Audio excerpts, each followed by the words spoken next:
एक और अहम खबर दें आपको, लाहौर हाईकोर्ट में बेनजीर भुट्टो कत्ल केस समाअत के लिए मुकर्रर कर दिया गया। समाअत कल लाहौर हाईकोर्ट रावलपिंडी बेंच में की जाएगी। सरकार ने मुल्जिमान के बरी करने के खिलाफ अपील दायर कर रखी है।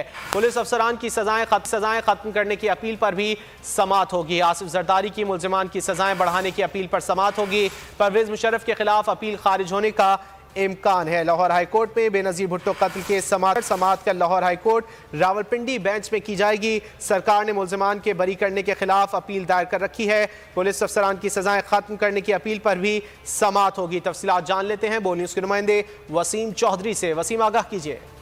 जी बिल्कुल, बीबी मर्डर केस की समाअत एक बार फिर जो है वो मुकर्रर कर दी गई है। रावलपिंडी के डिविजनल बेंच की जानिब से ये जो है इस पर समाअत जो है वो मुमकिन बनाई जाएगी, जिसमें जस्टिस मिर्जा वकास रऊफ और जस्टिस चौधरी अब्दुल अजीज पर मुश्तमिल ये डिविजनल बेंच है जो इस पर समाअत करेगा। सरकार की जानिब से मुल्जिमान के बरी होने के खिलाफ ये अपील दायर की गई थी, जिसमें तमाम फरीकैन को जो है वो नोटिस जारी हुए हैं और जो है इस पर समाअत जो है वो मुकर्रर की गई है। जी वसीम चौधरी, बहुत शुक्रिया तफसीलात के लिए।